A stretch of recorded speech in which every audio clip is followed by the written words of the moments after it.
Hola chicos, vamos a seguir los temas del tercer parcial y vamos a proseguir al capítulo del aparato urinario, sistema urinario.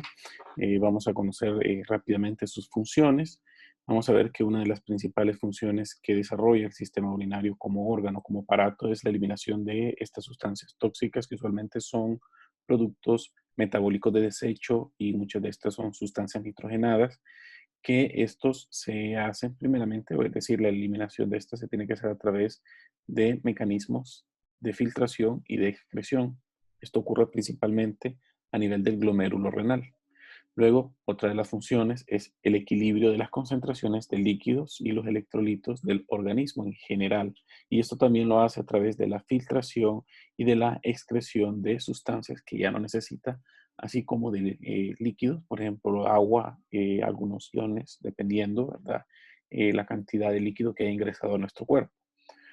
También ayuda a recuperar mediante un mecanismo de reabsorción las moléculas pequeñas que son necesarias para nuestro cuerpo, como por ejemplo los aminoácidos, la glucosa y los péptidos, okay, que son muy importantes. Recuerden de que estos ayudan a construir masas, por ejemplo los péptidos, los aminoácidos, ¿verdad? Ayudan a construir péptidos que también ayudan a construir proteínas y la glucosa, que es un sustrato muy importante para la adquisición de energía a través de la formación de ATP. También ayuda a reabsorber iones, que también son importantes para mantener la homeostasis a nivel del cuerpo, ¿verdad? Y hablamos del sodio, del cloruro, del calcio, muy importante la reabsorción de calcio, y de los iones fosfato también, ¿verdad? Son muy importantes para este metabolismo y para equilibrar estas concentraciones de estos líquidos y estos electrolitos, ¿verdad? También el agua es importante que se reabsorba. Vamos a ver que algunos segmentos de este sistema urinario ayudan o mantienen, o mejor dicho, se encargan de la reabsorción de agua. Bueno, para mantener la homeostasis, ¿verdad? Es que prácticamente ocurren estos mecanismos de reabsorción. También se habla de una función propiamente endocrina a nivel del riñón y hablamos de la síntesis de dos hormonas muy importantes. Si recuerdan la EPO, ¿verdad? O la que vimos en el segundo parcial cuando mirábamos hematopoiesis. EPO significa eritropoyetina, es una hormona importante que estimula las colonias de los eritrocitos para formar obviamente células maduras de eritrocitos, ¿verdad? De este mismo linaje. Y también hablamos de otra hormona que se llama renina, que es una molécula importante para, básicamente para la regulación de la presión arterial a través de una serie de mecanismos que más adelante vamos a conocer. Bueno, otra de las funciones que se ha visto que a nivel del sistema urinario también permite lo que es la activación de una molécula que se llama 1,25-dihidrocolicalciferol, que este es un derivado de la vitamina D que es muy importante para el metabolismo del calcio. Y así entonces vean ustedes que ayuda en algunas ocasiones a la reabsorción de calcio para mantener las concentraciones de calcio normales en nuestro organismo. El sistema urinario va a estar constituido entonces por los dos riñones, izquierdo y derecho, y el sistema propiamente los conductos uriníferos o conductos urinarios. Hablamos entonces de los uréteres que van a drenar a la vejiga y que esta posteriormente va a drenar a través de la uretra. Vamos a enfocarnos a hablar un poco en esta clase, hacer énfasis en el riñón. Entonces vamos a ver que los riñones usualmente son, son unos órganos sólidos que tienen una cavidad parcialmente colapsada porque en ella se encuentra la desembocadura de estas estructuras que vamos a conocer que macroscópicamente tienen el nombre de cálices urinarios o cálices renales. ¿Okay? Los cálices renales vamos a ver que son la continuación de todo el sistema de conductos que se forma en esta región, que es la región sólida, en la que vamos a encontrar a la nefrona. Obviamente aquí este es un esquema nada más en que se aumenta el tamaño más o menos para localizar dónde estaría la nefrona en cada una de sus partes. Entonces vean ustedes que desde el punto de vista macroscópico el riñón va a tener una cápsula, que es un tejido conectivo. Vamos a mencionar más detalles más adelante. Luego vamos a ver que tiene una corteza, y aquí la vemos muy definida, se llama corteza renal. Luego tenemos estas áreas como piramidales que tienen la base orientada hacia la corteza y el vértice hacia el cáliz urinario, y estos reciben el nombre de pirámides renales. Y entre estas, ¿verdad? Encontramos específicamente las médulas renal. Las pirámides renales y la médula renal son propiamente médula renal, así como lo escucho, ¿verdad? Ambas constituyen la médula renal. Bien, recordemos de que los cálices primero pueden ser cálices menores, así que, que están en contacto directamente con la papila renal, que es esta prolongación que sobresale hacia el cáliz menor, y luego varios cálices menores, pueden ser 2, 3 o 4, se unen para formar un cáliz mayor, y luego varios, ¿verdad? Cálices mayores en conjunto van a formar lo que conocemos con el nombre de pelvis renal para continuar posteriormente con el uréter. Esto es anatomía macroscópica. Entonces, bueno, ya hemos hablado de la corteza, ¿verdad? Que puede ser una corteza que la vamos a dividir en corteza externa o subcapsular y una corteza interna o yuxtamedular, porque es la que está pegadita a la médula. Y luego tenemos una médula que puede ser una médula externa o yuxtacortical y una médula interna o papilar. ¿Ok? Estos son nombres alternos en los cuales en algunos libros podemos encontrarlo solo para que conozcan de que pueden existir otras variaciones de los nombres de las estructuras que vamos a ver más adelante a nivel de riñón.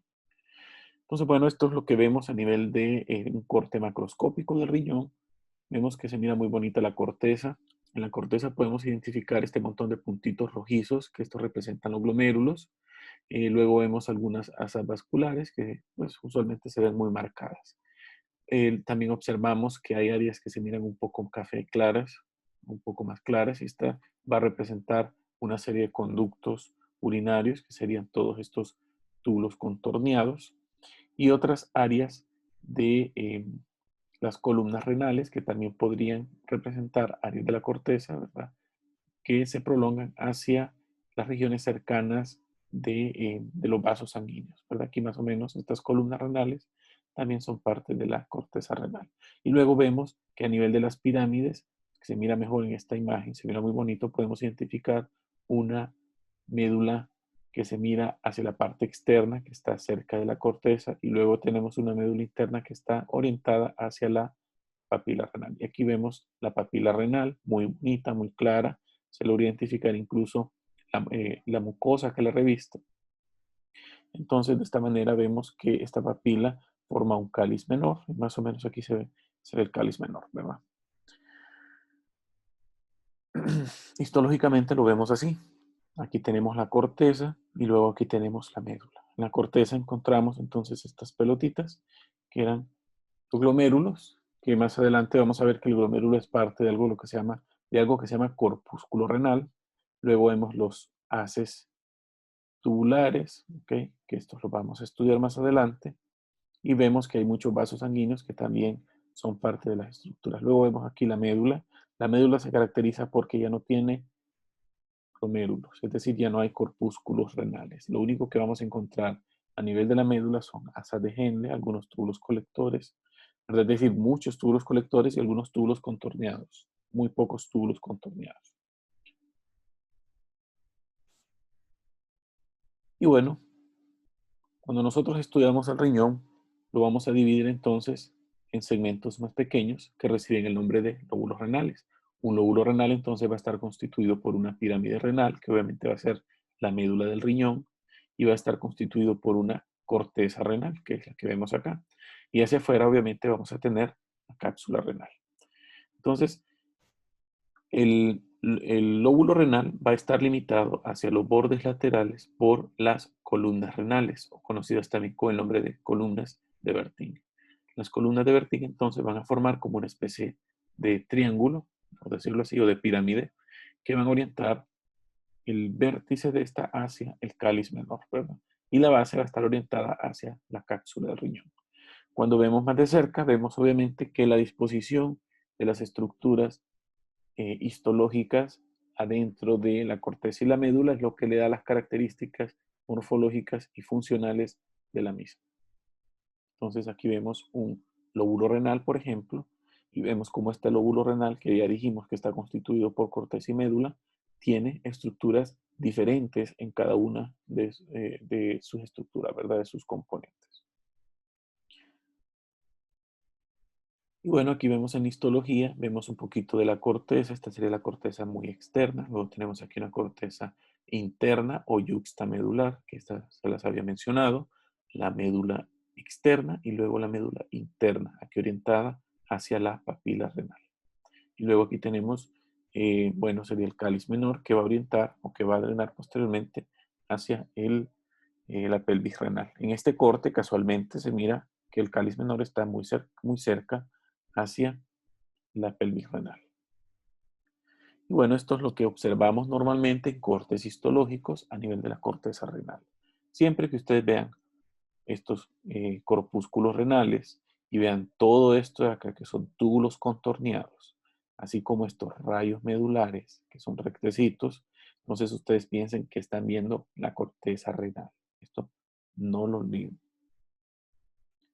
Y cuando están viendo la médula renal, entonces únicamente van a ver túbulos renales, ya sean cortados transversalmente, longitudinalmente u oblicuamente, ¿verdad? Eso lo podemos identificar de cualquier forma. Aquí se logra más o menos delimitar que esta región de acá ya es parte de la médula renal. ¿Por qué? Porque, por ejemplo, acá tenemos túbulos contorneados proximales que son histológicamente característicos y que hay corpúsculos renales. Aquí vemos una papila renal. Esta es una microscopía electrónica de transmisión en la cual podemos identificar en la superficie cribosa que se encuentra a nivel de la papila renal, en la cual se abren todos estos orificios y que histológicamente estos orificios, ¿verdad?, van a formar estos ductos pequeños que serían básicamente conductos colectores terminales que están en contacto directamente con el cáliz menor, ¿verdad? Cáliz menor del riñón.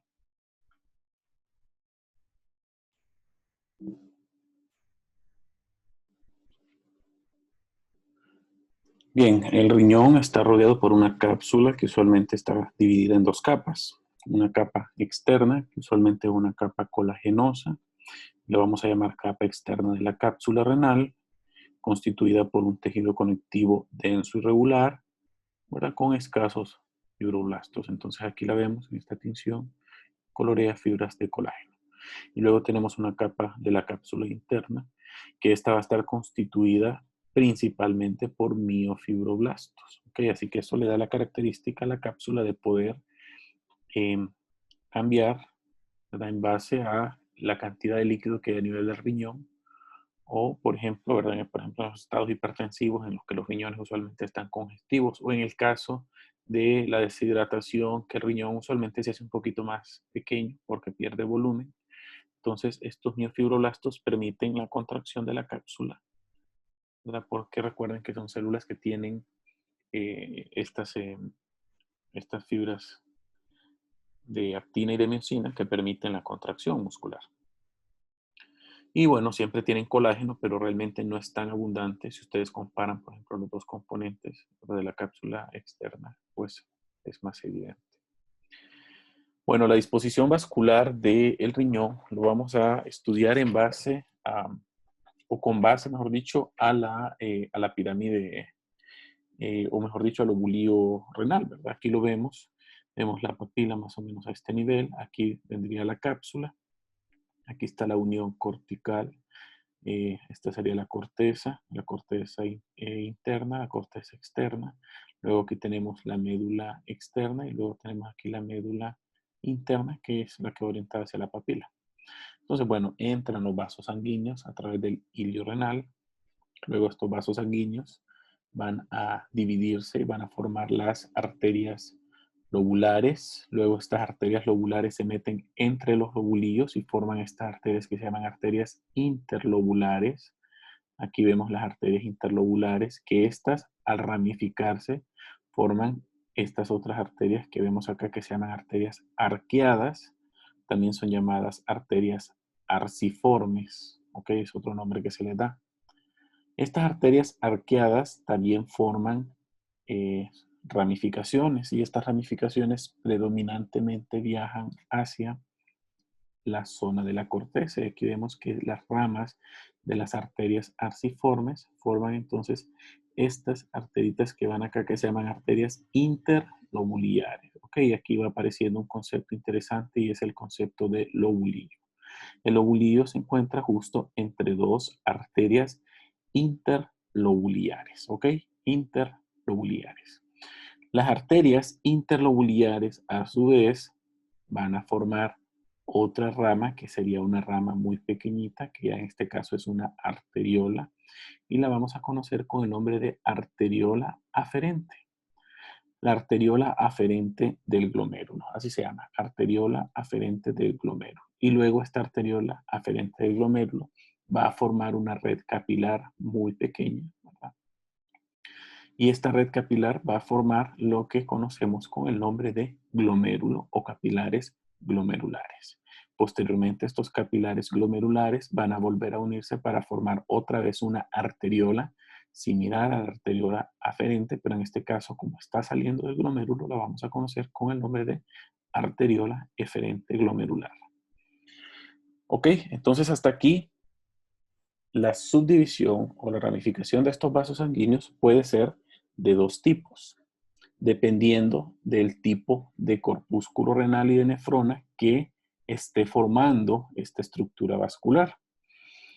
Si la nefrona, más adelante vamos a estudiar los tipos de nefrona, pero desde ahorita les voy diciendo que si la nefrona es una nefrona que se encuentra aquí cerquita de la unión de la corteza y la médula, aquí se llama nefrona yuxtamedular. Entonces las nefronas yuxtamedulares, de estos vasos sanguíneos que salen de estas nefronas yuxtaglomerulares, vean ustedes que van a formar una ramificación vascular que va a bajar hacia la región de la médula, y lo hace de esta manera, para formar los famosos vasos rectos.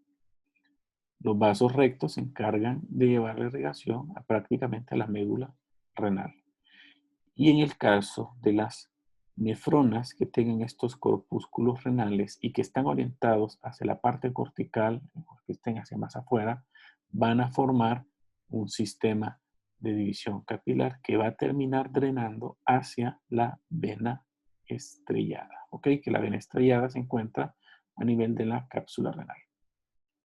Entonces aquí se va a formar, esta es una red capilar que se llama red capilar peritubular, ¿ok? Y este es sumamente importante porque esta red capilar recoge lo que viene de los productos de reabsorción, así como los vasos rectos que se encuentran a nivel de la médula renal.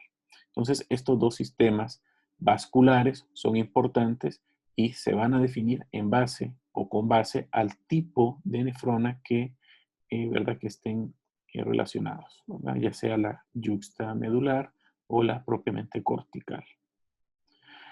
Y bueno, luego el sistema de irrigación venosa, ¿verdad? Después de haber pasado por todos estos sistemas de vasos rectos, ven ustedes que pueden subir, pueden ascender a través de capilares venosos, ya serían venosos, porque estos de aquí siguen siendo muy pequeños, ¿verdad? Formando vénulas en algunas ocasiones para venir a drenar a la vena arciforme, y luego la vena arciforme drena a la vena interlobular, así como lo podemos ver en esta imagen.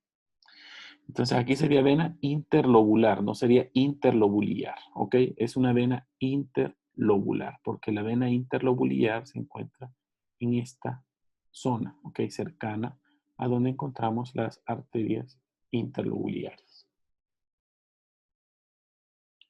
Y esto es prácticamente todo el esquema de lo que les he mencionado. Aquí vemos las arterias interlobares, ¿verdad? Luego se van a formar las ramas de las arterias interlobares, forman las arterias arqueadas o arcuatas, dicen algunos libros también arcuatas, ¿verdad? Recordar que eso es un arco, forma una especie de arco y por eso se llaman arqueadas, arciformes o arcuatas.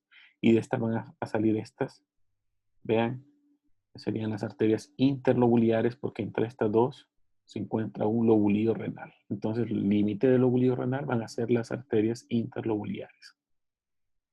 Serían los límites laterales.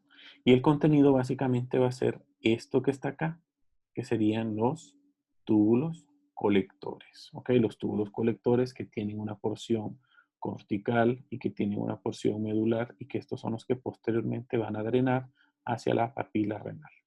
Y aquí vemos más o menos cómo se distribuyen los vasos sanguíneos en el riñón, ¿verdad? Aquí este sería un lobulillo, este sería otro lobulillo, acá habría otro lobulillo. Entonces todos estos serían lobulillos específicos de la corteza renal.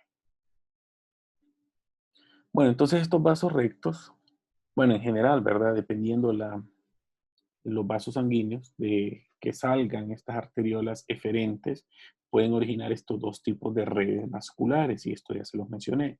La red capilar peritubular, que estas serían básicamente de las nefronas que se encuentran en la región más externa, es decir, de la corteza externa, ¿ok? Y estos usualmente, bueno, van a rodear los segmentos corticales de los túbulos urinarios y van a drenar específicamente a las venas interlobulares, ¿verdad? Para terminar al final en la vena renal. En el caso de los vasos rectos, recuerden que estos aparecen en las nefronas que están cerca de la médula, que se llaman yuxtamedulares. Estas van a formar un montón de ramas, ¿verdad? Que bajan a través de la unión córtico-medular, descienden y van paralelos a los vasos o a los túbulos uriníferos, por eso se llaman vasos rectos, porque van paralelos a estos tubos uriníferos, y luego estos van a girar y van a formar, obviamente, los capilares venosos fenestrados que van a permitir atraer los productos de reabsorción de todo este sistema de túbulos urinarios que vamos a mencionar más adelante. Entonces empezamos a hablar ahora específicamente de la nefrona. La nefrona vamos a decir que es la unidad funcional del riñón, aunque algunos libros dicen que la unidad estructural y funcional del riñón es el conducto o los túbulos uriníferos. Entonces yo quiero que aquí limitemos algo y se lo voy a poner así, ustedes mis alumnos tienen que aprenderlo de esta forma. La nefrona es la unidad funcional del riñón, pero la unidad estructural y morfológica del riñón son los túbulos uriníferos o túbulos urinarios, ¿ok? Entonces, de esta manera, quiero que establezcamos estos dos puntos y vamos a entender bien por qué. Porque, bueno, se lo voy diciendo desde ahorita, la nefrona es el lugar donde ocurre la filtración y la reabsorción, que son las funciones más importantes, más las funciones básicas del riñón. Aunque sabemos que existe otra función, que es la función de excreción, y esa es apoyada más que todo por los túbulos urinarios, ¿verdad? Túbulos que se llaman túbulos colectores, que esos no están incluidos en la estructura de la nefrona. Y más adelante pero esto es una manera de introducción, entonces lo vamos a ir conociendo más adelante para que ustedes entiendan mejor eso. Bueno, la nefrona ya sabemos que es el lugar donde se dan las funciones de filtración y de absorción de este filtrado glomerular. Y vamos a decir que hay dos tipos, ya se los había adelantado, yuxtamedulares y los corticales. ¿Ok? Estos se van a distribuir en los lóbulos, en los lobulillos renales. Y entonces, más o menos, esta es la distribución que van a tener. Aquí está, si esta es la médula y aquí está el glomérulo, el corpúsculo renal está cerquita de la unión córtico-medular, entonces aquí esta nefrona va a ser conocida con el nombre de nefrona yuxtamedular. Ok, es una nefrona yuxtamedular. Y la otra, que es la que está más pegadita a la cápsula, que está más hacia arriba, vamos a decir que esta entonces es una nefrona cortical, ¿verdad? Así como la anterior, ¿verdad? Las nefronas corticales que las encontramos más hacia la corteza externa, cerca a la cápsula del riñón. Y bueno, desde ahorita vamos conociendo de que la nefrona va a estar constituida por varias estructuras. La primera que vamos a ver es que se va a formar una, vamos a decir, una red compleja vascular en la cual interviene la arteriola glomerular aferente y eferente para formar el glomérulo, que forma parte de otra estructura que se llama corpúsculo renal. Entonces el corpúsculo renal, que más adelante vamos a desmenuzar, por decirlo así, es parte de esta nefrona, el corpúsculo renal. Luego aparece un segmento de túbulos que recibe el nombre de túbulos contorneados proximales, que son estos que están acá. Luego tenemos el asa de Henle. El asa de Henle es una serie de ductos que usualmente descienden de manera recta, giran y luego vuelven a ascender. Entonces este sería el asa de Henle. Después del asa de Henle se va a encontrar otro segmento similar al túbulo contorneado proximal, pero si este es proximal, entonces este va a ser el distal, ¿ok? Túbulo contorneado distal que posteriormente va a drenar a un conducto o a un ducto colector. Este ducto colector ya no es parte de la nefrona. La nefrona llega acá. Este conducto colector más la nefrona va a formar lo que conocemos con el nombre de túbulos uriníferos, túbulos urinarios. Y es una estructura mayor, ¿ok? Incluye la nefrona en sus componentes, ¿verdad? Entonces, desde ahorita quiero que vayan viendo las diferencias que hay entre una nefrona yuxtamedular y una nefrona cortical. Empiezo por la nefrona cortical, que es la que está más hacia la parte externa. Vean ustedes que las nefronas corticales, aparte de tener las características que habíamos visto anteriormente sobre la distribución vascular, va a tener usualmente un asa de Henle corta, que no baja más allá de la zona externa de la médula renal. Aquí la vemos. Usualmente llega acá y vuelve a ascender. Y la otra diferencia es que usualmente el asa de Henle que tiene la porción delgada es sumamente corta y solamente es descendente. Y aquí vamos a ver que es diferente, porque el asa de Henle de las nefronas yuxtamedulares usualmente es sumamente larga, incluso puede llegar cerca de la papila renal, y casi toda en su totalidad va a estar constituida por un segmento delgado. Vean las diferencias. Este es un segmento delgado y este es un segmento delgado corto, ¿verdad? Aquí es largo y aquí es corto. Entonces, estas son diferencias y en base a eso, pues, recordar de que este, como es un segmento delgado y aquí van los vasos rectos, ojo, es muy importante y que tiene que ver con la absorción de agua principalmente. Se han contado más o menos 1.3 millones de túbulos uriníferos que están rodeados por el tejido intersticial. En este caso, el tejido intersticial pues es un tejido muy escaso en el cual vamos a identificar grupos de células que reciben el nombre de células intersticiales, que más adelante vamos a mencionar con más detalle. Entonces recuerden que el túbulo urinario o túbulo urinífero es la estructura morfológica, ¿verdad? Mientras que la funcional es la nefrona. Aquí vemos entonces, recuerden que este es un lobulillo. El lóbulo es la estructura que contiene múltiples lobulillos, pero que a su vez va a tener el lóbulo, recuerden que a su vez va a tener la corteza y la médula en su estructura, ¿verdad? Esto pues no lo olviden. Y bueno, entonces el lobulillo, recuerden que es el espacio que hay entre estas dos arterias interlobulillares y el contenido central o el eje central de cada lobulillo va a estar constituido por estos ductos colectores. Estos ductos colectores, cuando vienen aquí en la región central, van a formar algo que se llaman rayos medulares. ¿Okay? Se llaman rayos medulares, aunque estén en la corteza, porque estos van a continuar a través de la médula y la van a cruzar prácticamente en su totalidad. Este es un corte sumamente delgado en el cual podemos identificar la localización de las arterias interlobuliares, aquí en este esquema, y de aquí hacia acá entonces sería el lobulillo renal. Recuerden que esta es la estructura cortical que se encuentra entre estas dos arterias interlobuliares, ¿verdad? Y que están formadas por un eje central de conductos colectores que serían los famosos rayos medulares. También tienen que recordar que el contenido no solamente son los rayos medulares, sino que también vemos que hay corpúsculos renales, aquí los vemos, así como túbulos urinarios, ¿verdad? Túbulos contorneados.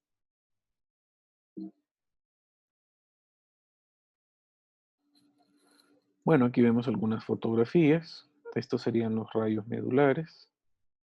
Aquí vemos rayos medulares. Y si dijimos que los rayos medulares eran el eje central, ¿cómo vamos a delimitar entonces un lobulillo renal? Tendríamos que buscar a este nivel las arteriolas. Más o menos acá va una. Y más o menos por acá iría la otra. Entonces, desde acá hasta acá más o menos, este sería un lobulillo renal. Este es un corte histológico de laboratorio. Y bueno, vayan observando los famosos corpúsculos renales y los túbulos contorneados que vamos a ver más adelante. Bueno, estos serían los componentes de los túbulos uriníferos. Están constituidos por una nefrona y por un túbulo colector. La nefrona, a su vez, está constituido por el corpúsculo renal, que es todo esto de acá, ¿ok? Que puede estar cerca de la médula y podemos decir que es yuxtamedular o estar más arriba y decir que es cortical. Obviamente vamos a tener los capilares hacia la parte interna que forman el glomérulo como tal. Y a su vez vamos a tener algo que se llama cápsula de Bowman, que la vamos a encontrar acá y que vamos a ver más detalladamente. Y entre la cápsula de Bowman, visceral y parietal, se forma un espacio que se llama espacio de Bowman. ¿Ok? Ya lo vamos a ver más adelante en un esquema más claro. Luego de este espacio de Bowman va a continuar un espacio en la luz de los túbulos contorneados, que sería el túbulo contorneado proximal. Aquí lo vemos todo hasta acá más o menos. Luego tenemos el asa de Henle que baja y luego sube. Túbulo contorneado distal y esto va a drenar posteriormente al túbulo o al conducto colector. El conducto o túbulo colector a su vez va a estar subdividido en tres regiones. La región que es propiamente cortical, que es la que está cerca, obviamente, de los corpúsculos renales.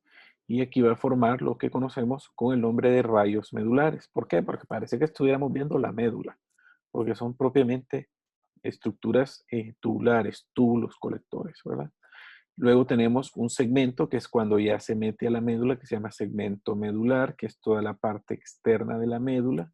Y luego tenemos un segmento interno o segmento papilar que está asociado obviamente a la papila renal. El corpúsculo renal va a estar constituido por 4 componentes importantes. El primer componente son los capilares que se meten y que son ramas de la arteriola aferente. Entonces van a formar una red de capilares que se anastomosan entre ellos y va a constituir el famoso glomérulo. Entonces el glomérulo es el primer componente del corpúsculo renal. ¿Ok?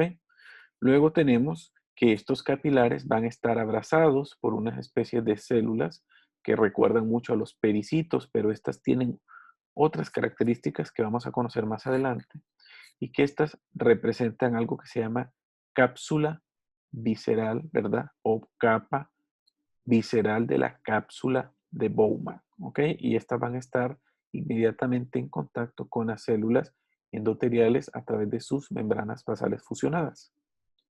Luego va a haber un espacio que se llama espacio de Bowman, que es esta luz, ¿ok? Donde están sumergidos prácticamente todos estos capilares. Y luego tenemos el otro componente, el cuarto componente, que sería esta capa de células de epitelio plano simple. Recuerden que aquí lo mirábamos como ejemplo en el primer parcial y a esto lo vamos a conocer con el nombre de capa parietal de la cápsula de Bowman. Y esto va a continuarse a través de, vean ustedes cómo hay una transición epitelial de un epitelio plano simple a un epitelio cúbico simple con muchas microvellosidades que ya es característica de un túbulo contorneado proximal. Pero eso va hacia más adelante. Ahorita tienen que recordar que estos son los componentes del corpúsculo renal. Más adelante vamos a ver cuáles son los componentes del glomérulo. Desde ahorita quiero que vayan viendo en este esquema como un podocito, que sería el componente visceral de la cápsula de Bowman, es una célula que abraza a los capilares, más o menos los rodea casi en su totalidad y forma unas prolongaciones, que usualmente hay una prolongación primaria larga que forma o que viaja en base al esqueleto longitudinal de las células endoteliales o del capilar, y esta a su vez forma prolongaciones secundarias, que son estas de acá. Las prolongaciones secundarias reciben el nombre de pedícelas, ¿ok? Estas pedícelas a su vez se entrelazan o se traslapan una con otra, es decir, de otra célula o de la misma célula, dependiendo, por ejemplo acá es la misma célula, que forman entonces estos espacios o estas hendiduras que son conocidas con el nombre de hendiduras de filtración, ¿ok? Aquí se ejemplifica también, ya viendo más a detalle, las membranas basales de la célula endotelial. Aquí vemos la célula endotelial, y que a su vez esta célula endotelial tiene un montón de agujeritos y estos agujeros son tan pequeños, ¿verdad?, que no forman sinusoides, sino que forman fenestras. Por eso decimos que son capilares de tipo fenestrados, ¿ok? Y esto es importante porque a través de estas estructuras ocurre el intercambio, no intercambio, sino que mejor dicho, el filtrado del plasma de la sangre que va a formar posteriormente la orina. Y ese filtrado del plasma de la sangre va a ser conocido con el nombre de ultrafiltrado glomerular. El ultrafiltrado glomerular sale a través de estas fenestras y llega al espacio de Bowman para posteriormente pasar a través de todo el sistema de túbulos que ya más o menos hemos estudiado. Y bueno, aquí vemos el glomérulo renal. Recuerden que el glomérulo renal básicamente son estos capilares que nosotros normalmente lo vamos a ver así, ¿verdad? No va a ser tan definido. La luz de los capilares va a ser un poco difícil de determinar porque usualmente son capilares muy pegaditos, muy chiquititos y casi siempre van a estar llenos de un material, ya sea procedente de la sangre. Aquí vemos cómo hay em, eritrocitos que casi en este corte, por ejemplo, se miran muy parecidos a la tinción de la matriz del glomérulo. Pero vamos a ver otros cortes más adelante donde se mira más clara la luz de los capilares glomerulares. Pero aquí sí las podemos observar. Esta sería la luz de los capilares glomerulares. Aquí vemos los famosos podocitos. Recuerden que los podocitos es capa visceral de la cápsula de Bowman, pero se suma otro componente muy importante que representa el eje o el soporte del glomérulo. Y este soporte o este eje glomerular es todo este como mosaico que vemos acá que recibe el nombre de mesangio. ¿Ok? El mesangio entonces es eso, es el soporte del glomérulo, es el componente de sostén, ¿ok?, que se encarga de mantener unidos a estas células endoteliales en el glomérulo renal. Entonces, bueno, continuando lo del podocito, entre las pedícelas, el podocito había formado estos espacios que reciben el nombre de hendiduras de filtración. Y vean ustedes que estos podocitos tienen estos pedícelos que son muy interesantes. Estos pedícelos, recuerden que estos pedícelos son las prolongaciones secundarias de su citoplasma y van a estar sumamente ancladas a la membrana basal de estas células, ¿verdad? Que es una membrana basal fusionada, y porque está fusionada entonces va a tener ciertas características que la hacen un tanto más diferente a las otras membranas basales que hemos estudiado.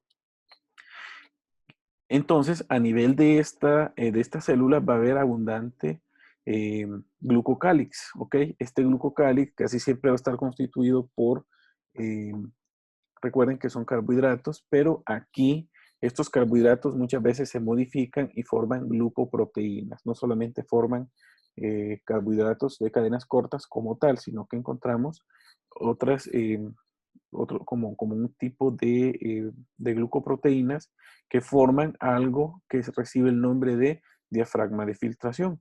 Los diafragmas de filtración no son nada más y nada menos que estas moléculas, que son moléculas de superficie, recuerden, ¿verdad? Que usualmente son carbohidratos, que tienen ejes de proteínas, y que estos ejes pues van a formar entonces como un traslape de moléculas que a su vez van a impedir que cualquier sustancia, cuando digo cualquier sustancia es que no todas las sustancias pueden atravesar este diafragma de filtración glomerular.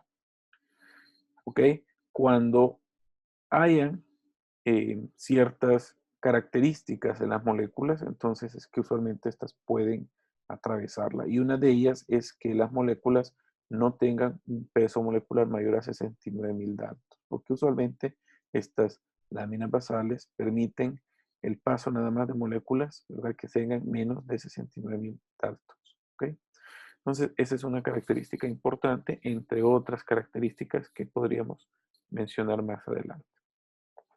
Estas pedícelas a su vez están ancladas a la membrana basal a través de unas integlinas, usualmente son alfa 3 beta 1, que forman un anclaje en las membranas basales fusionadas.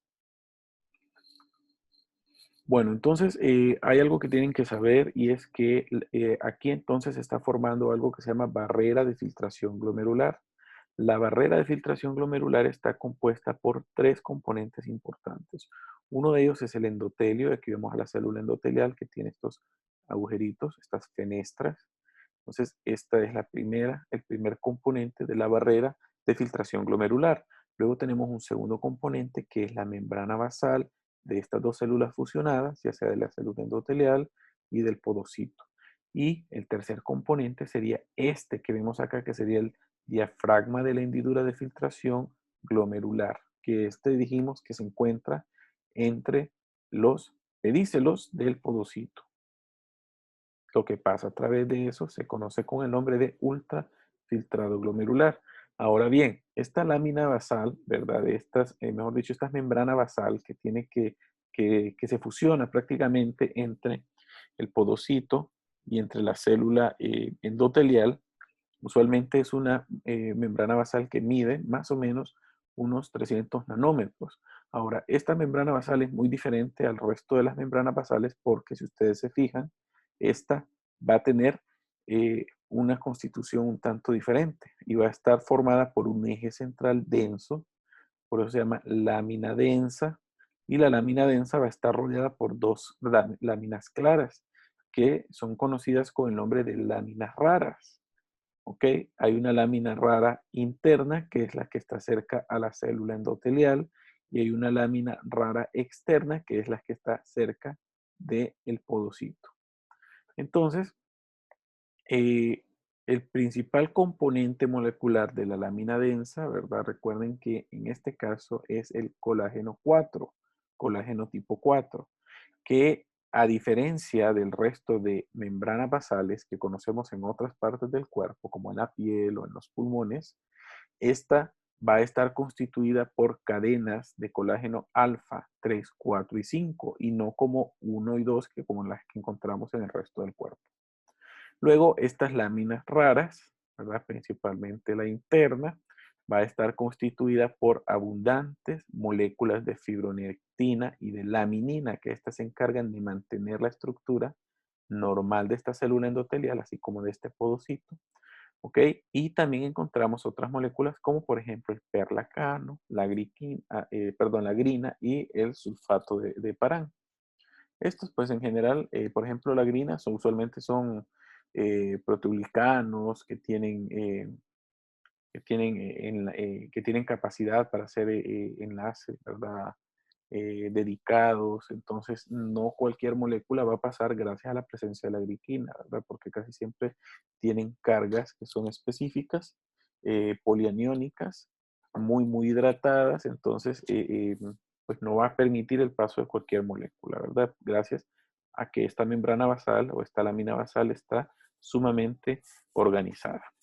Bien, aquí vemos entonces cómo se forma este que sería el diafragma de filtración glomerular, que recuerden que se encuentra entre las pedícelas de los podocitos y, por ejemplo, en este esquema dicen que mide más o menos 55 nanómetros de ancho, o sea que moléculas de mayor tamaño pues no van a pasar a través de esta membrana basal. Aquí vemos la membrana basal, esta sería la lámina densa, aquí tenemos las láminas lúcidas, láminas raras, que serían láminas raras. Aquí tenemos, como estas serían las pedícelas, entonces esta sería la externa y esta sería la célula endotelial, entonces serían la lámina rara interna.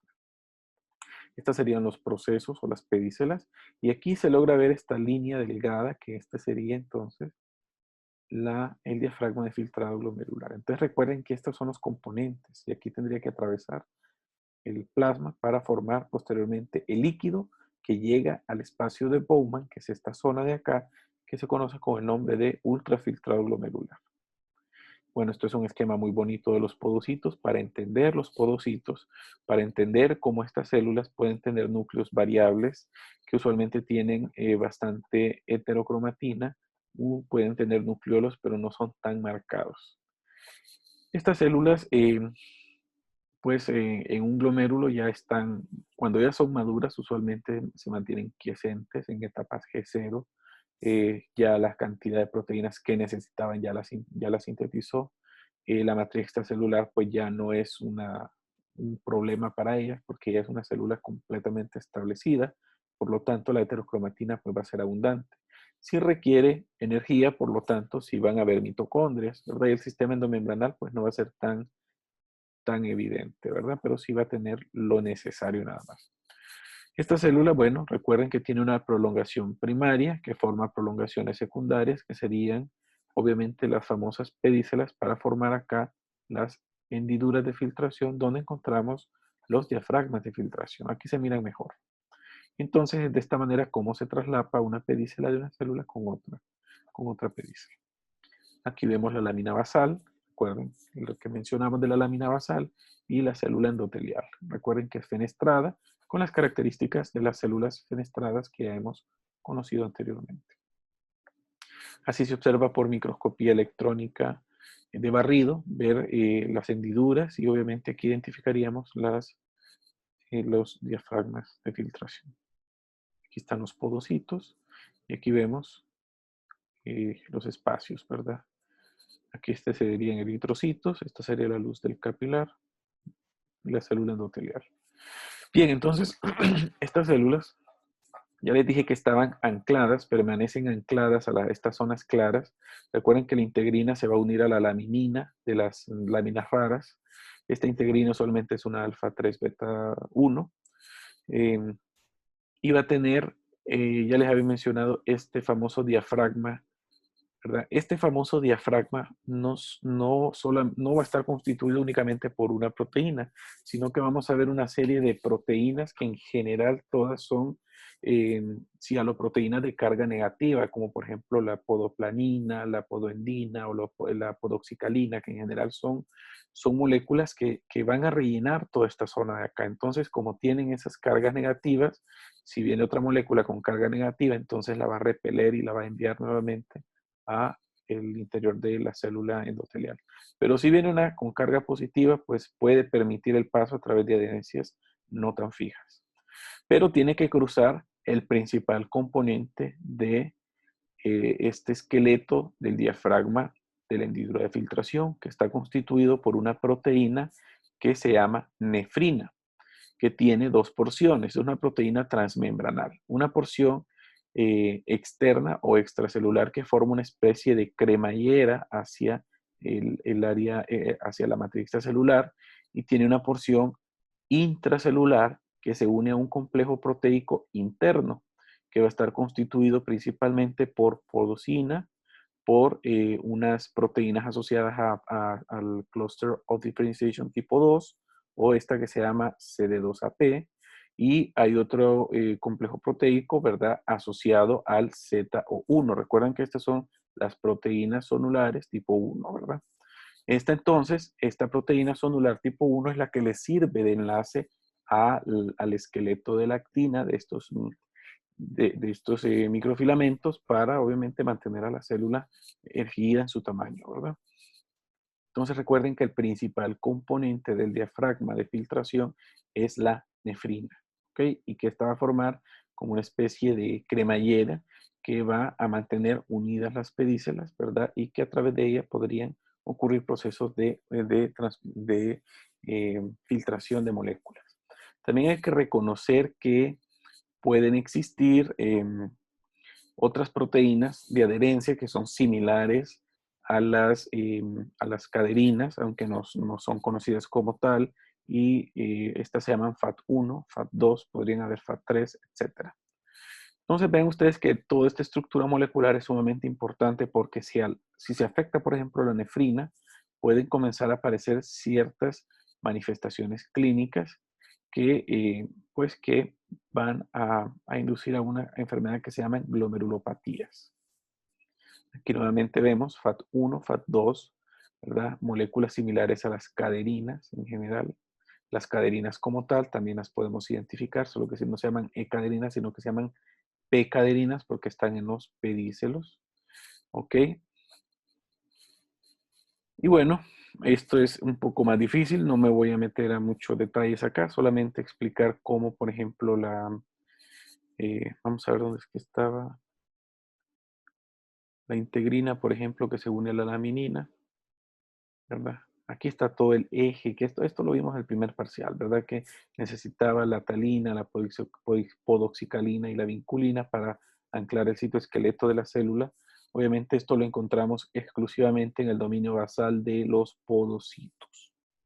Hay otras proteínas de anclaje, como por ejemplo los distroglicanos, que también son importantes, y estos son los que principalmente se van a unir a la agrina, que en este caso la agrina ayuda obviamente también a repeler ciertas moléculas que tengan cargas.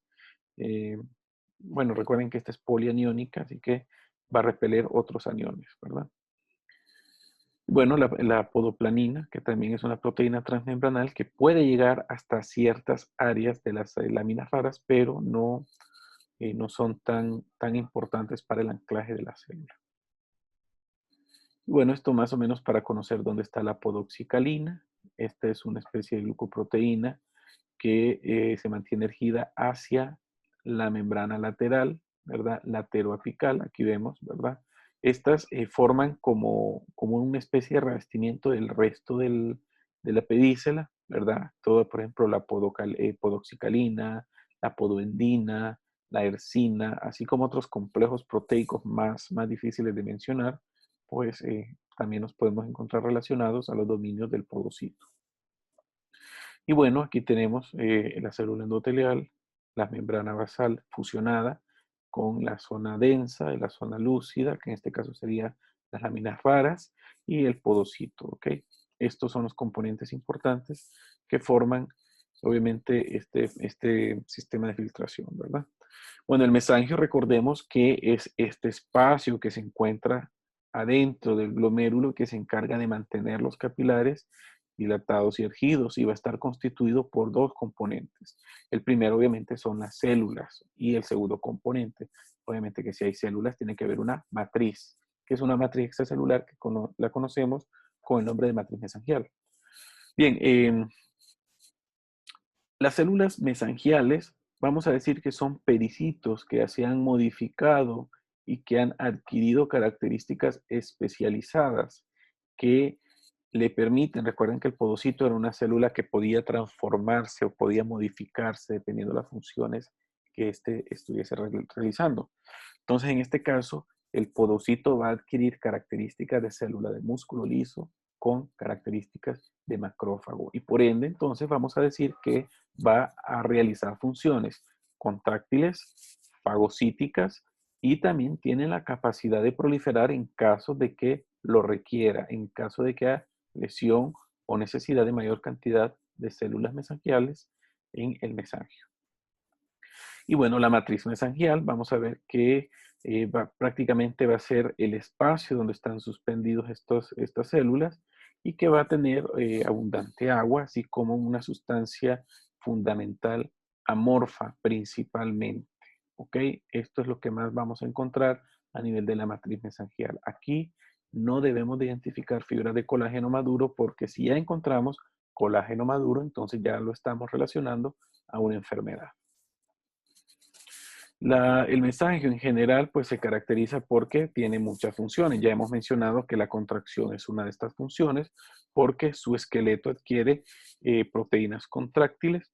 Recordar que puede adquirir actina y miosina que permiten entonces contraerse y al contraerse entonces van a modificar el flujo de sangre a través de los capilares glomerulares, ¿verdad? Y pues por ejemplo si estas células se contraen pues van a hacer que los vasos o que los capilares se dilaten permitiendo mayor fuga de plasma o de mayor formación de ultrafiltrado glomerular. Y si estas células se relajan, entonces los capilares tienen tendencia a obliterarse, a estrecharse, ¿verdad?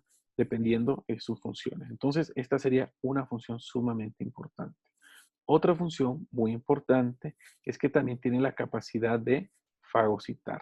¿Y qué es lo que va a fagocitar? Usualmente fagocita moléculas que quedan atrapadas en las membranas basales de esta barrera de filtración glomerular o en esta matriz mesangial para degradar estas moléculas, ¿verdad? Y que estas sean reutilizadas nuevamente.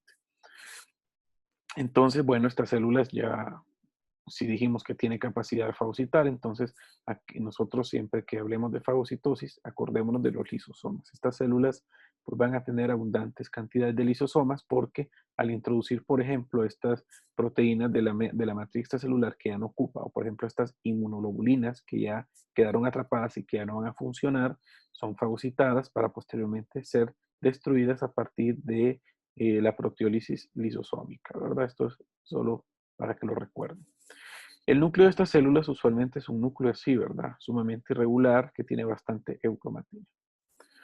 Bueno, continuando con las funciones, también tiene ciertas funciones de secreción, ¿ok? Estas funciones de secreción son sumamente importantes porque más que todo están relacionadas, ojo, están relacionadas a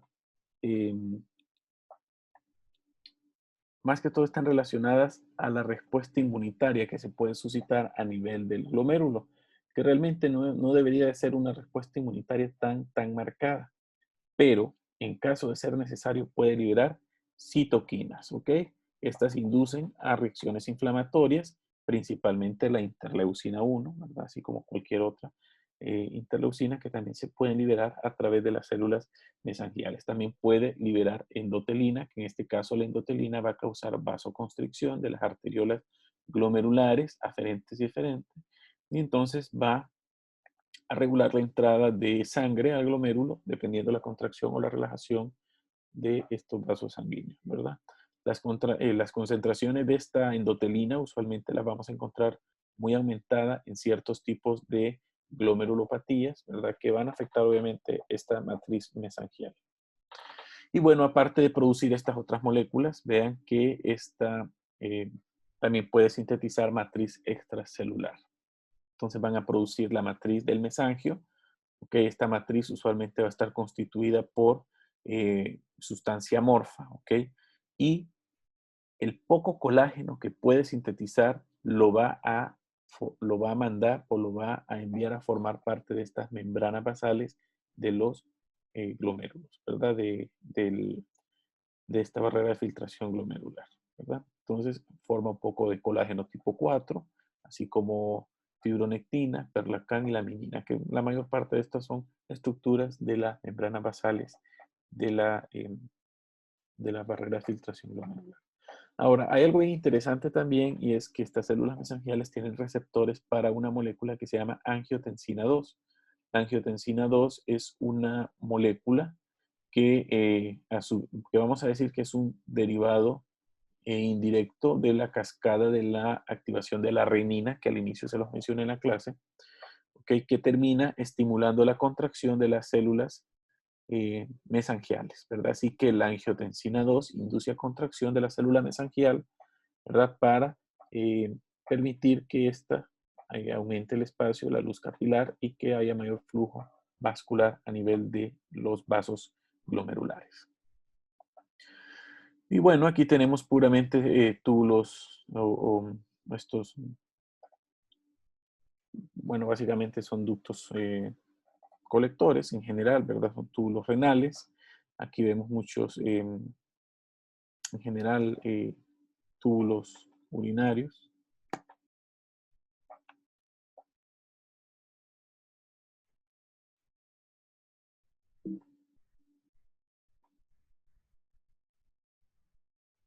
Aquí vemos los corpúsculos renales. Recuerden de que aquí sería el glomérulo. Este sería el espacio de Bowman. Aquí tendríamos la capa parietal de la cápsula de Bowman. Esta sería la capa visceral de la cápsula de Bowman, que serían los podocitos. Y aquí tenemos luego los capilares. Aquí se logra ver la luz de algunos capilares. Se logra ver mejor que en las otras fotos que les había enseñado. Aquí está, ¿verdad? La luz de los capilares. Y aquí se logran identificar algunas células mesangiales. Estas de acá son células mesangiales. Vean que hay 1, 2, 3 acá. Acá hay 1, 2, 3. Una, acá hay otra, acá hay otra.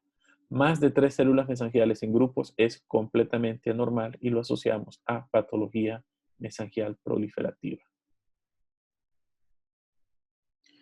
Bien, entonces hasta aquí hemos terminado el corpúsculo renal y nos vamos a dedicar a hablar más específicamente de los túbulos contorneados. Si empezamos a hablar del túbulo contorneado proximal, vamos a decir que este es el principal sitio donde ocurre la reabsorción. Básicamente el 70% del agua va a ser reabsorbida a través del túbulo contorneado proximal.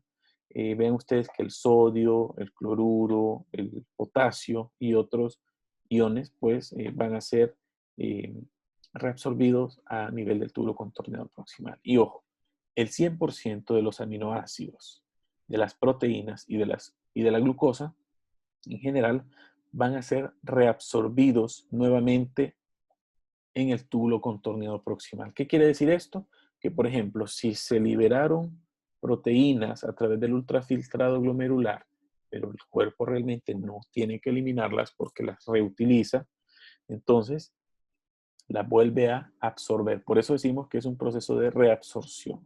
¿Okay? El ultrafiltrado procedente del plasma entra al túbulo contorneado proximal y se reabsorbe la mayor parte de lo que viene en este ultrafiltrado glomerular. Y lo hace gracias a que existen múltiples mecanismos de transporte activos y pasivos para la movilización de todas estas moléculas. ¿Okay? Los túbulos contorneados proximales están revestidos por células que forman un epitelio cúbico simple que tiene microvellosidades que son sumamente interesantes. Más adelante se la puede mencionar. Bueno, el túbulo contorneado proximal tiene dos regiones. Una región que es propiamente contorneada y una porción que es propiamente recta, que esta posteriormente continúa con el asa de Henle. Aunque algunos otros autores consideran que esta porción recta del túbulo contorneado proximal es uno de los segmentos del asa de Henle. ¿Ok?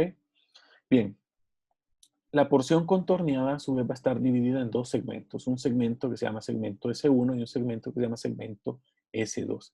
El segmento S1 se caracteriza porque normalmente las células epiteliales a ese nivel van a tener muchas microvellosidades y van a ser muy largas, sus células van a tener abundantes mitocondrias y se van a encargar mayormente a la reabsorción de proteínas.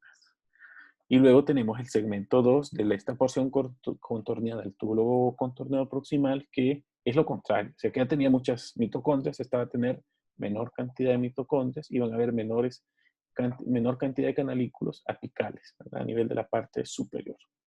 Y bueno, la porción recta, que sería el segmento 3, usualmente va a ser muy parecida al segmento 2, con la diferencia de que esta va a ser recta y esta va a continuar siendo contorneada. Aquí logramos identificar más o menos un poco de la porción contorneada S1, luego tenemos porción contorneada S2, luego tenemos una porción recta, ¿verdad? Más o menos que viaja a este nivel.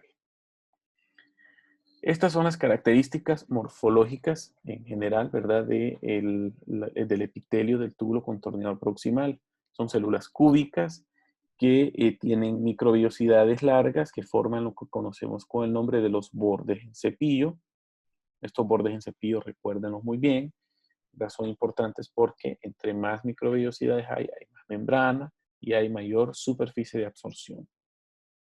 El citoplasma pues, va a tener abundantes gotículas que forman sistemas de túbulo-vesículas que usualmente están metiendo moléculas, que son moléculas que están transitando como parte de este ultrafiltrado glomerular. Luego tenemos muchas mitocondrias. Ojo, estas mitocondrias recuerden que son sumamente importantes y casi siempre van a estar alojadas a la región basal. Aquí vemos que incluso se forman como unas especies de pliegues basales que gracias a que se forman todos estos pliegues basales, en histología nosotros podemos ver de que la región basal de estas células forman como unas especies de estrías basales, ¿ok? Que se miran como líneas verticales que cruzan la célula más o menos hasta la mitad del citoplasma. Bueno, los complejos de unión entre estas células son sumamente importantes porque las mantienen adheridas. Bueno, vemos que van a haber uniones estrechas y también pueden haber uniones de tipo adherentes en general, ¿verdad? Tienen estas uniones estrechas, son sumamente importantes porque mantienen la permeabilidad a través de estos conductos, ¿verdad? Y bueno, la lámina basal ya lo hemos visto, ¿verdad? Que forma parte de todos los epitelios en general.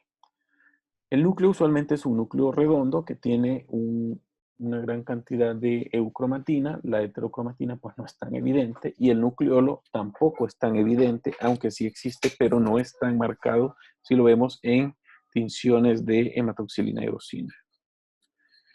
Los transportes de membranas son muy importantes. Bueno, aquí vemos de que a nivel de todas estas membranas basadas, de estas microvellosidades, existen, por ejemplo, estos contratransportes de sodio hidrogeniones. Entre más sodio mete, está metiendo más agua y está liberando mayor cantidad de hidrogeniones que permiten el paso, por ejemplo, de una orina un poco más ácida, ¿verdad? Usualmente la orina es un poco más ácida.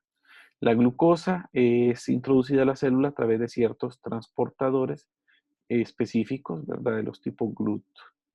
Luego tenemos otras moléculas como por ejemplo proteínas. Estas proteínas usualmente son introducidas a través del sistema de túbulo-vesículas. Aquí vemos estos sistemas de túbulo-vesículas que a su vez lo va a combinar con lisosomas para permitir la degradación de si son proteínas, pues romperlas, hacerlas aminoácidos y posteriormente estos sacarlos a través de la membrana basal.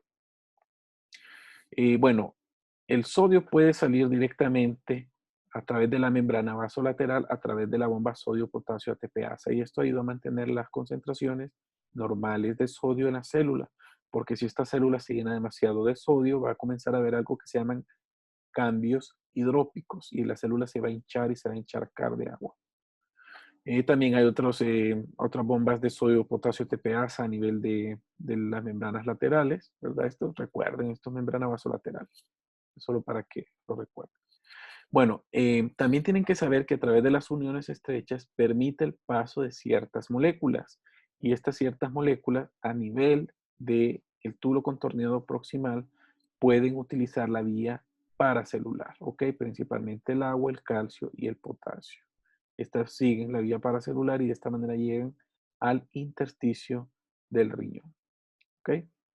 El intersticio de la corteza renal.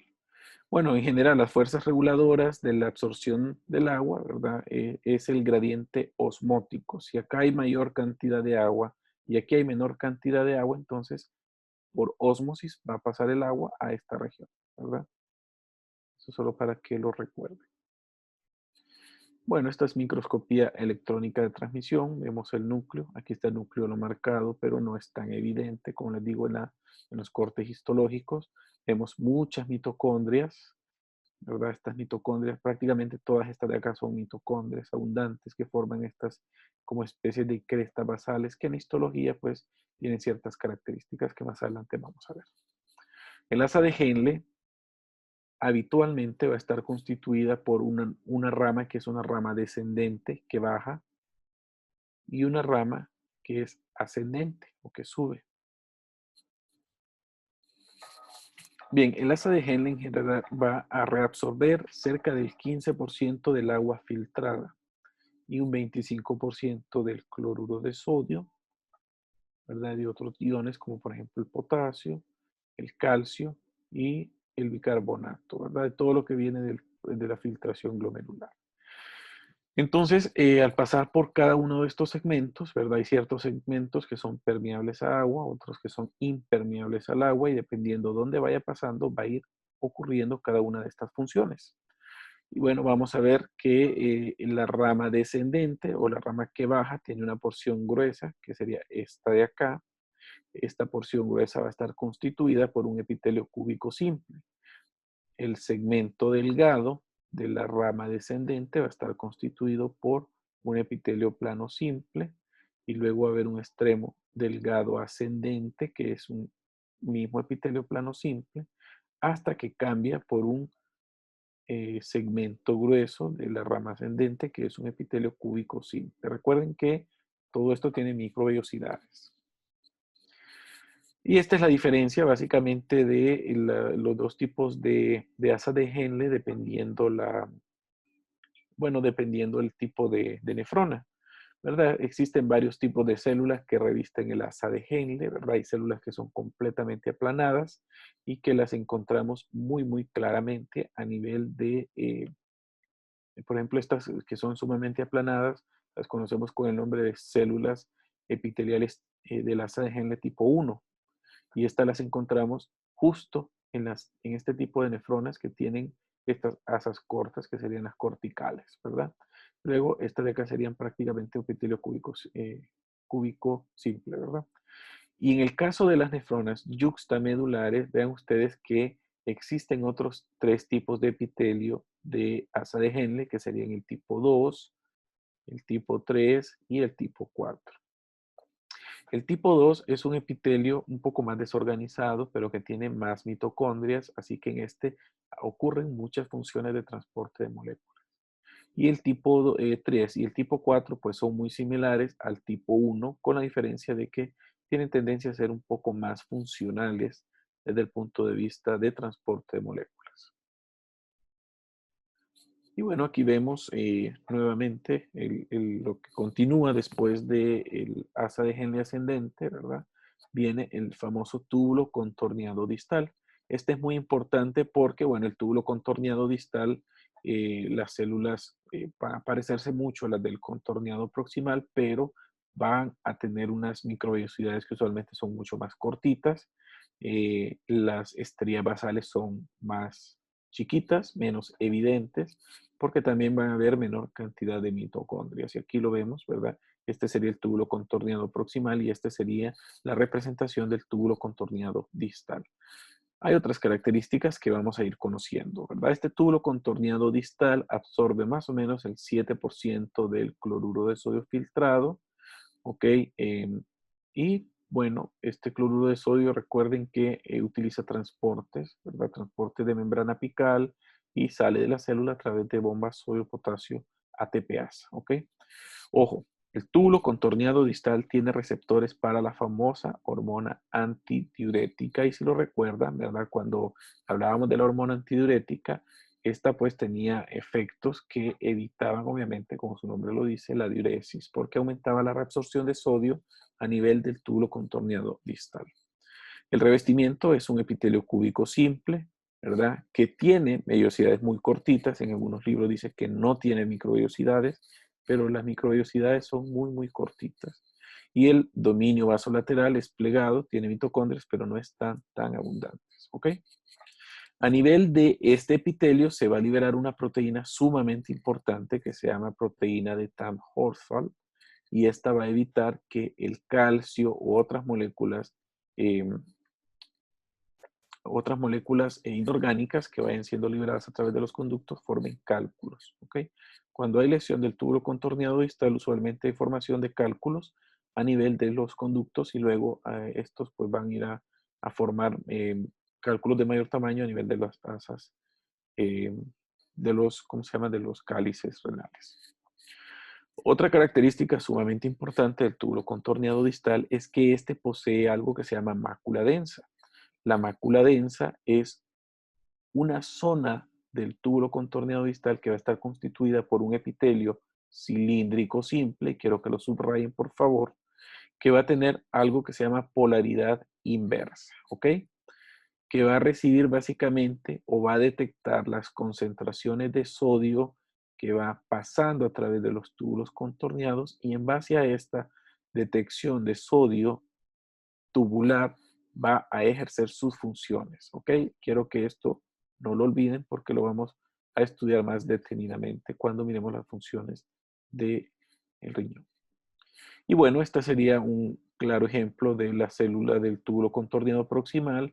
Aquí vemos que sí tienen unas microvellosidades, pero que son escasas, son cortas. Aquí tenemos los transportes de membrana, usualmente son cotransportes de sodio cloruro, mete el sodio y luego el sodio tiene que salir a través de bombas de sodio potasio ATPasa de la región basal. El agua aquí es impermeable, es decir, aquí no puede atravesar el agua, ¿ok? Ahora, quiero mencionarles algo bien interesante y como esta célula tiene menor cantidad de mitocondrias, cuando nosotros estamos viendo cortes histológicos de tinciones de hematoxilina y eosina, nosotros perfectamente podemos decir que las células que se pintan de una tinción citoplasmática eosinofílica más intensa son el túbulo contorneado proximal. porque tiene más membranas, tiene más mitocondrias. Y las que se colorean con tinciones más pálidas son los túbulos contorneados distales. Aquí lo vemos en este esquema, túbulos contorneados distales, y estas serían túbulos contorneados proximales. Bueno, el túbulo colector ya lo hemos estudiado y ya también dijimos que tenía tres regiones, que estaba la cortical, la medular y la papilar. El epitelio usualmente es un epitelio cúbico simple que va a estar constituido por dos tipos de células. Una célula que se llaman células principales y otra que se llaman células intercaladas. Estas no las olviden, por favor. Las células principales usualmente tienen un cilio que se encuentra en la membrana apical y que es un cilio inmóvil. Este, pues, es muy importante porque tiene receptores de poliquistina, policistina tipo 1, policistina tipo 2, que estos se van a comportar básicamente como un canal permeable al calcio, ¿verdad? A nivel del cilio. Y la policistina 1, en este caso, sirve para, básicamente, para unión entre las células, ¿verdad? Con la matriz extracelular o la lámina basal, en caso de requerirse, ¿verdad? Pero bueno, aquí lo más importante es la poliquistina tipo 2 porque se comporta como una especie de canal para el calcio a nivel del cilio. Y bueno, aquí tenemos la poliquistina tipo 1, ¿verdad? Uniendo la membrana basal. Estas poliquistinas también pueden interactuar con células vecinas, ¿verdad? En el caso de la poliquistina tipo 2, recuerden que es básicamente este canal para estas moléculas de calcio. Y bueno, las células intercaladas se caracterizan porque no tienen el cilio móvil, pero sí tienen unas microvellosidades que usualmente son cortas y son romas, y su citoplasma pues va a tener abundantes mitocondrias, ¿verdad? Lo que le da una tinción un tanto más eosinofílica. Aparte de esto, estas eh, se encargan de secretar hidrogeniones o de secretar bicarbonato dependiendo cómo va la concentración de hidrogeniones a nivel de la orina que ya se está formando a este nivel. Y aquí vemos una célula intercalada que vemos cómo saca, por ejemplo, hidrogeniones y mete potasio a la célula. O estas otras células, ¿verdad? Que ya serían prácticamente las células que tienen el cilio, que recuerden que son las células claras o principales, que se encargan de meter sodio, y si meten obviamente sodio van a meter agua. Y al meter agua, entonces, van a evitar de que la orina sea una orina muy volumétrica. Aquí vamos a decir que la aldosterona, que también es otra hormona que vimos en el segundo parcial, cuando hablamos del sistema urinario, recuerden que es una hormona liberada y sintetizada en la corteza suprarrenal bajo la categoría de mineralocorticoides, va a estimular la reabsorción de sodio a nivel de los túbulos colectores, principalmente a nivel de las células claras o células principales. ¿Ok? Entonces, esto también quiero que lo subrayen y que no lo olviden.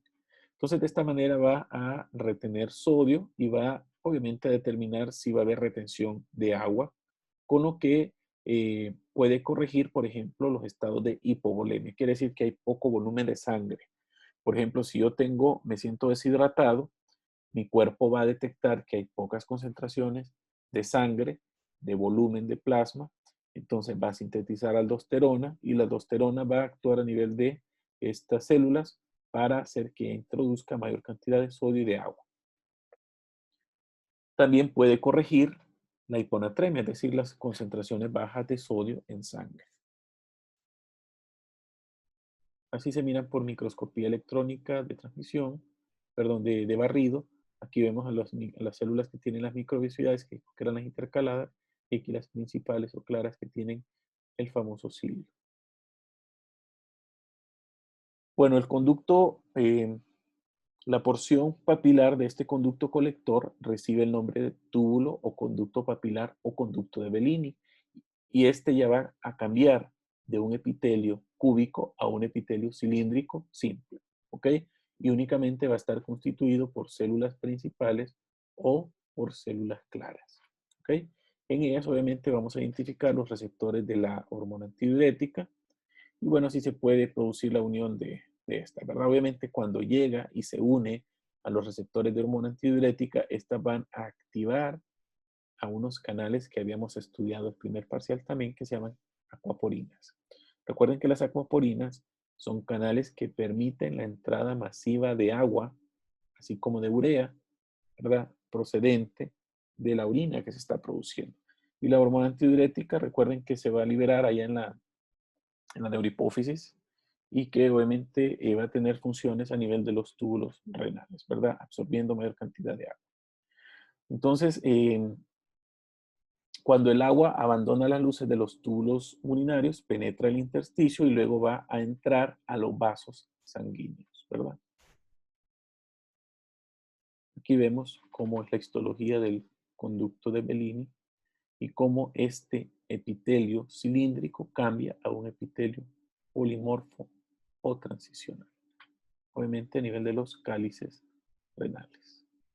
Bueno, el aparato yuxtaglomerular es un concepto sumamente importante y este va a estar constituido por la mácula densa que encontrábamos en el túbulo contorneado distal, va a estar constituido por las células mesangiales extraglomerulares, que son estas de acá, y va a estar constituido por unas células de músculo liso que se encuentran a nivel de las arteriolas eferentes, que pueden ser de dos tipos, perdón, que pueden ser que se han modificado. Estas células de músculo liso se han modificado y han adquirido una gran cantidad de gránulos, que estos gránulos van a contener la famosa renina. ¿Ok? Estas células modificadas de músculo liso reciben el nombre de células yuxtaglomerulares, pues están justo al lado del glomérulo. ¿Ok?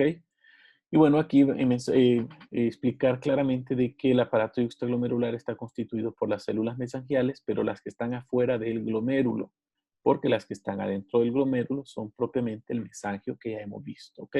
Estas células mesangiales que encontramos a nivel del glomérulo, a nivel de la parte interna, o que son células mesangiales intraglomerulares, tienen un nombre particular. Y estas, bueno, estas las conocemos, perdón, estas las conocemos con el nombre de células de Polkisen, ¿verdad? Las células de Polkisen son estas de acá, son células mesangiales intraglomerulares, pero estas no forman parte del aparato yuxtaglomerular, solo estas, ¿verdad? Entonces, ¿cuáles son los tres componentes del aparato yuxtaglomerular? Tenemos la mácula densa, las células yuxtaglomerulares y las células mesangiales extraglomerulares.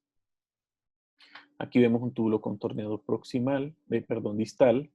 Aquí vemos una mácula densa no tan clara, ¿verdad? Porque probablemente tenga cambios ya de autólisis. Y aquí vemos células mesangiales. Aquí vemos ya cómo viene la arteriola. Aquí no podemos decir si es aferente o eferente, ¿verdad? Es imposible. Solo si estuviésemos viendo el flujo vascular. Y luego tenemos todo el sistema capilar. Bueno, este aparato yuxtaglomerular es el componente endocrino, por decirlo así, del aparato del riñón, ¿verdad? Del sistema urinario. Entonces, va a estar constituido, ya les dije, por la mácula densa. Esta, bueno, es una porción del túbulo contorneado distal que detecta los cambios de la concentración de sodio, principalmente de sodio, pero también puede detectar las concentraciones de cloruro, ¿verdad? Y de otras moléculas, y en base a las concentraciones de sodio va a condicionar la liberación de renina por parte de las células yuxtaglomerulares. Ok, entonces no siempre, ¿verdad? Va a ser así no siempre va a inducir a la liberación, sino que también puede detener. Si las concentraciones de sodio son adecuadas, entonces no va a inducir a la liberación de renina. Bueno, esta mácula densa también se caracteriza porque es un segmento de este epitelio que no tiene una membrana basal, principalmente porque está en contacto directo con las células yuxtaglomerulares y porque también está en contacto con las células mesangiales extraglomerulares, ¿ok? Esto también es un dato interesante. Las células LASI son, o es el nombre que recibe también la célula mesangial extraglomerular. Esto también lo subrayen, por favor. Y estas básicamente se cargan de conectar la mácula densa con las células yuxtaglomerulares. Estas son las células que se encargan de producir específicamente la renina, ¿ok? Y las encontramos a nivel de la arteriola aferente y eferente. Entonces, los principales estímulos para que sinteticen renina son la disminución del cloruro de sodio, o de solo del sodio, solo del cloruro, o disminución de la presión arterial. ¿Ok?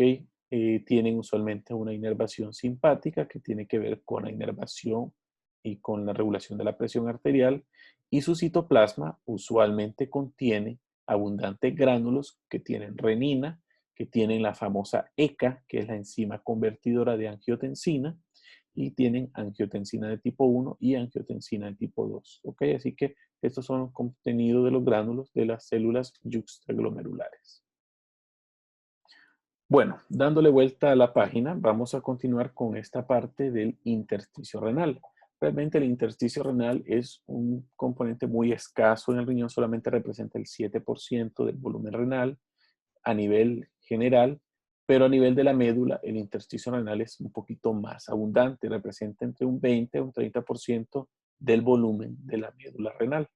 Usualmente es un tejido conectivo que tiene muchos fibroblastos, que tiene células dendríticas intersticiales, pero en la médula, ojo, en la médula pueden haber tres tipos celulares, que son, por ejemplo, los fibroblastos, pueden haber macrófagos que van a estar fagocitando, pero también pueden haber células de tipo intersticial o conocidas con el nombre de células intersticiales. Y estas son diferentes a las otras porque tienen funciones diferentes. Una de las principales de esas funciones es la producción de la famosa eritropoietina y también puede liberar otra molécula que se llama medulolipina tipo 1. ¿Okay? Estas células intersticiales se encuentran más comúnmente en la región papilar del túbulo contorneado, perdón, del túbulo colector, ¿verdad? Que es la que va sobresaliendo más hacia la región papilar, ¿ok? Cerca de los conductos de Bellini. Y usualmente estas células se disponen una célula sobre otra, formando como una especie de peldaño de escaleras, ¿verdad? En un patrón que la describen como patrón de monedas o pila de monedas. Aquí lo vemos. Por ejemplo, aquí tenemos estos que serían túbulos colectores. Vean que la célula ya se va volviendo un poco más cilíndrica.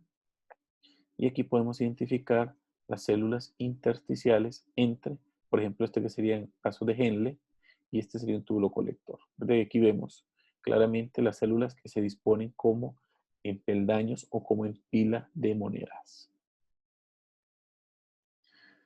Bueno, entonces, esto de formación de la orina lo vamos a dejar para la próxima clase y nos vamos a quedar aquí en células intersticiales para que ya vayan avanzando con su contenido, con lo que tienen que estudiar para el segundo parcial, porque recuerden de que el examen ya se aproxima, ¿verdad? Entonces, con esto vamos a terminar la clase de hoy. Recuerden que si tienen dudas, me las hacen llegar para aclarárselas, ¿verdad? Y hasta aquí dejamos la clase de hoy. Nos vemos.